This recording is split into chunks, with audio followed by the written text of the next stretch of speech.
Alright everybody, I'm Tarhaka, I'm Bay, and today we're gonna be coming to you from two different places. First place is gonna be from this book right here. Okay?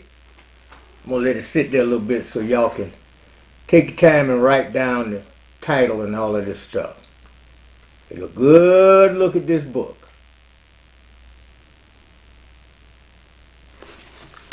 Okay. Secure party and creditor.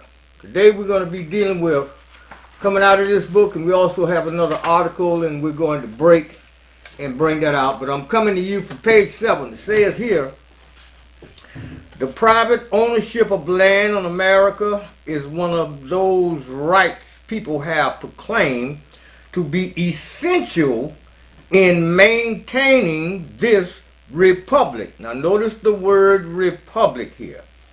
The necessary question is discussing this topic, however, is whether ownership of land in America today really is a true and complete ownership of land on an allodial concept, or is it something much different?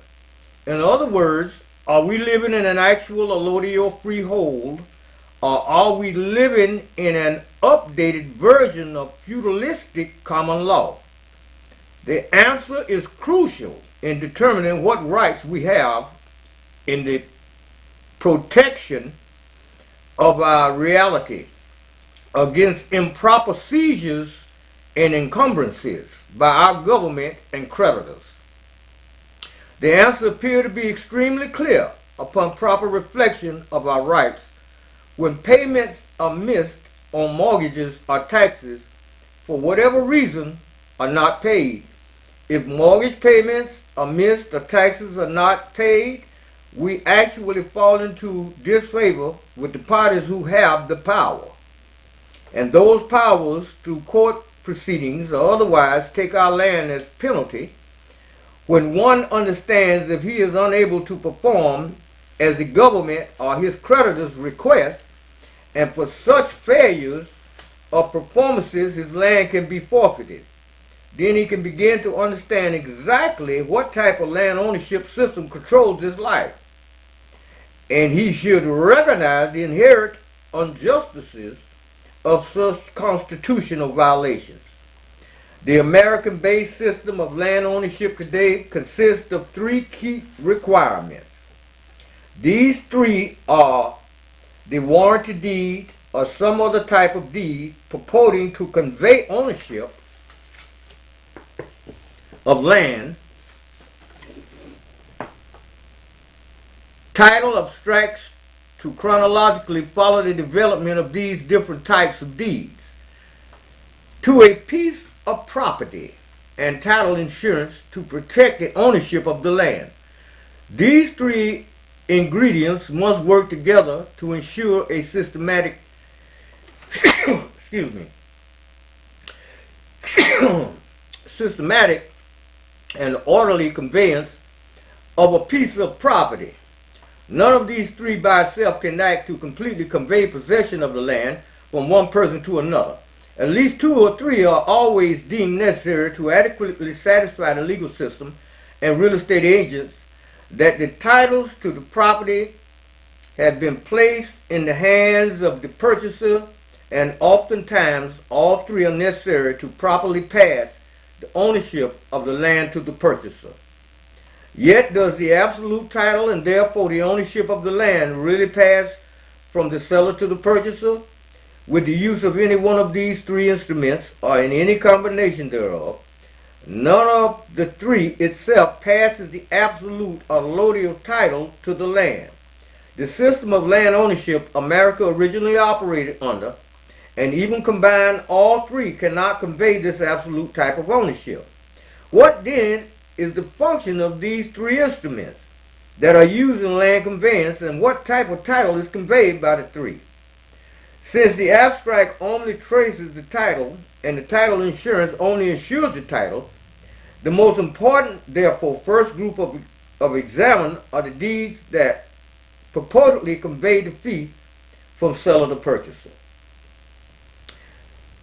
I'm going to stop right here because we're going to go into some information that I put out earlier, and I'm going to go in here and bring this information up, and we're going to go through this information and show you how this stuff is done in the private. We're going to be dealing with private banking, okay? I often tell people contact us to become a secure party and creditor. And private banking is part of the whole operation. We deal with everything that you need to know in dealing with the Internal Revenue Service, everything that you need to know about land, everything that you need to know about mortgages and foreclosures, and everything you need to do about property taxes, credit card debt, banks, child support, you name it, the whole deal. So what we're going to do is going to cut right here, and I'm going to go in here and hook up, and then we're going to go over this stuff, and we're going to add it to this video, and I'm going to put it up for y'all to see. Okay? Oh, and don't forget, these two books here. When it comes time to dealing with your trust, these two right here. This is where we come from, and this is how we do it. We shoot straight from these books right here. That way we can't go wrong. Okay? TarhakaDebtElimination.org. Don't forget, TarhakaDebtElimination.org. Let's roll.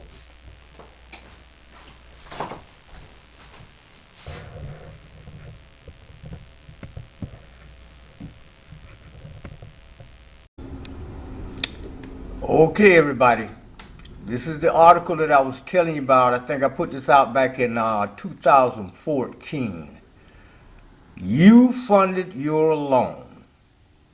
You funded your own loan.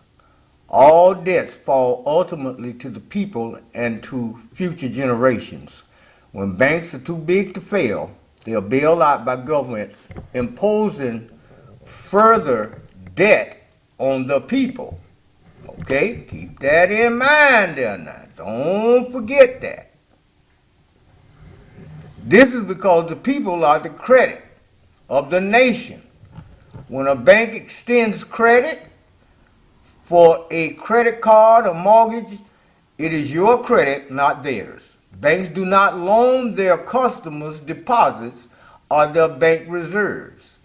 Instead, they record your credit as a bank liability. You got that? Okay, think about that for a minute now. Just think about that for a minute.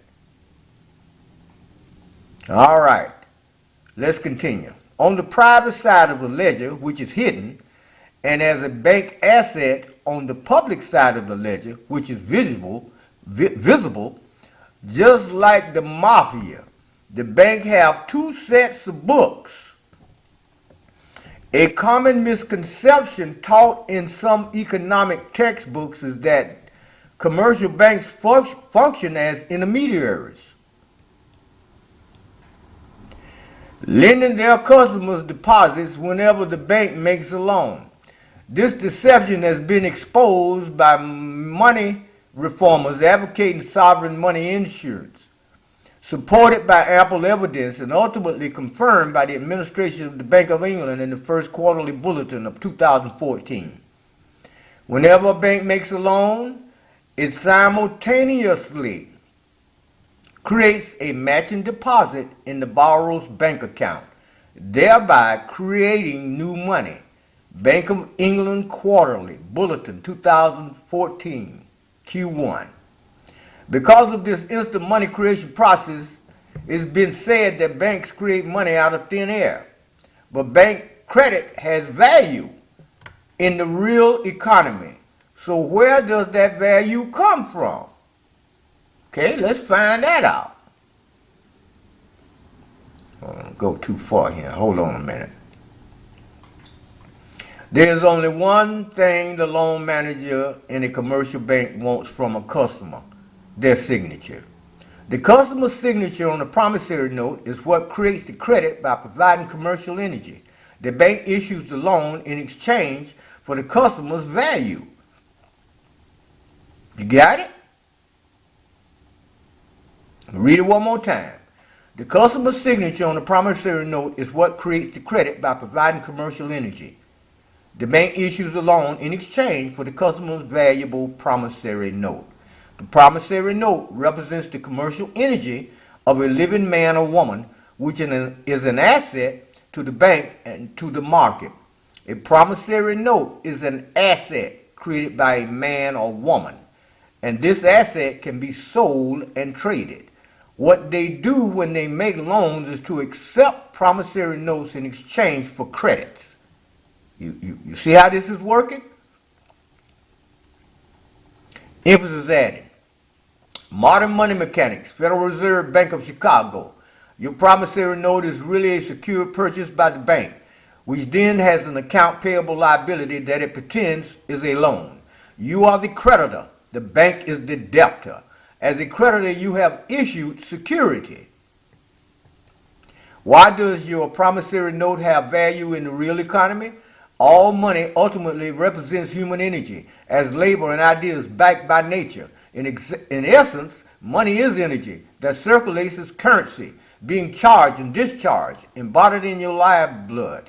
Your energy has volume, liquidity, velocity, and it flows between banks making deposits and withdrawals. Your credit originates from your inherent productive capacity, which is only limited by your living energy. Your knowledge, and by nature, therefore, you can promise your credit based on your productive capacity, and other people can have faith in your promissory note, which can be sold on the market. You are the originator of your credit and the living principal creditor. Any medium of exchange that allows the flow of productive energy between people can function as money. There is no need for money to have an intrinsic value because it is simply an energy token. Y'all got it? All right, let's continue.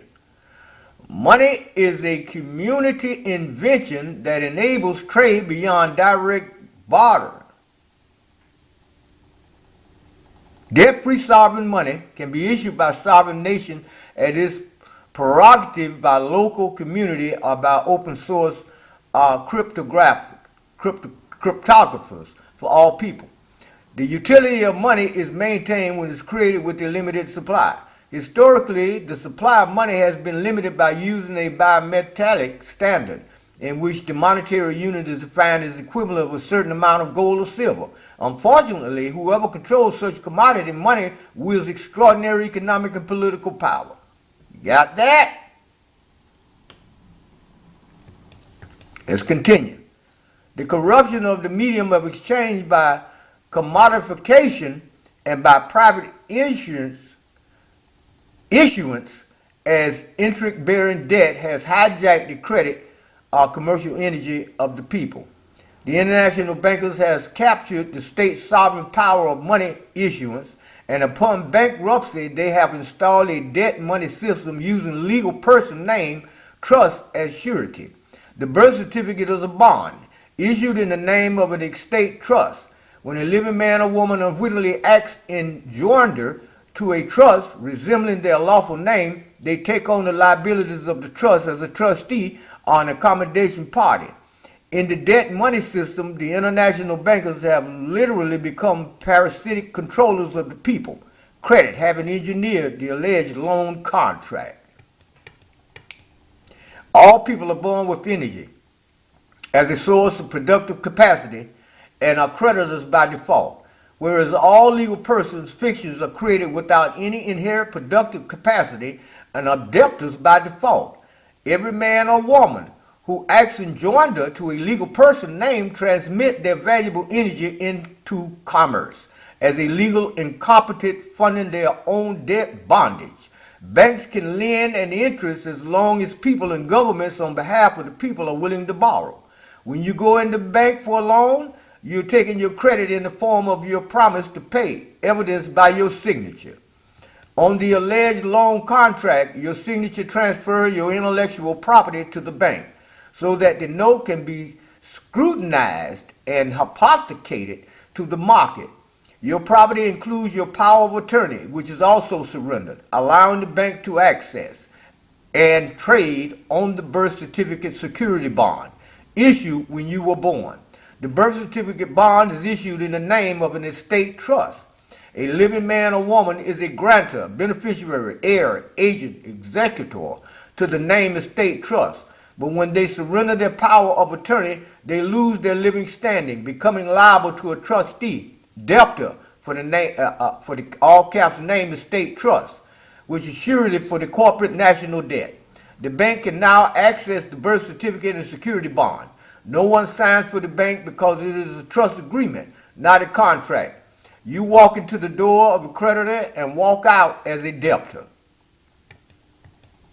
Banks do not use generally accepted accounting principles, GAAP, the standard framework for guidelines for fictional accounting. Instead, banks use double entry system that accounts for both creditor assets and debtor liabilities.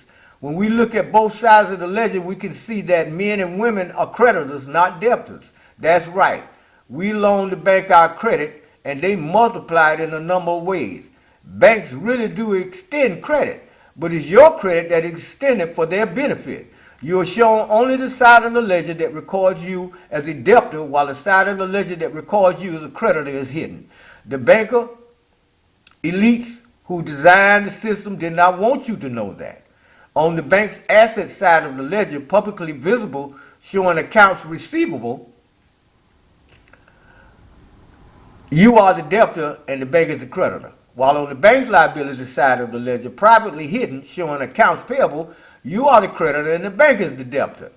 Now, you can learn more about this by because this is what we teach you and how we get you into private banking and enable you to be a secure party and creditor by understanding this stuff that we're going to work with you on until you get this stuff down as a science. TarhakaDebtElimination.org. Now you know why all debts fail ultimately to the people. You are a creditor, but only when living in your private capacity as a man or woman.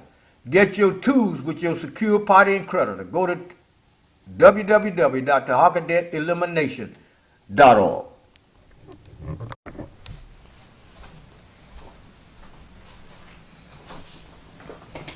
Okay, everybody, we back, and I hope that you all have gotten something out of this video presentation.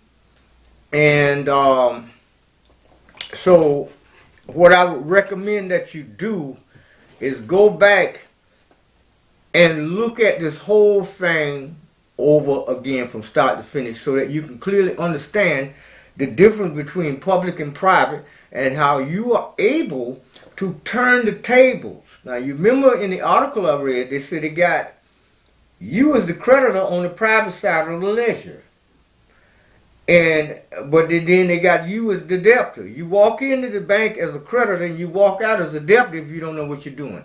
And this is why we deal with being a secured party and creditor so that you will know how to do this thing from start to finish. You'll know how to walk in as a creditor and walk out as a creditor. When they send that bill to you for you to pay that mortgage for the first time, you know exactly what to do because it's already paid for. Nevertheless, I hope you got something out of this, and we're going to post this stuff up here. And the video presentation that was added to this video about the attorney drilling the bank examiner, that information has been out a long time ago. I just thought I'd add it back in so you can hear the bank examiner finally tell the truth that they had no skin in the game. You funded the whole transaction. Nevertheless, let's roll with this thing.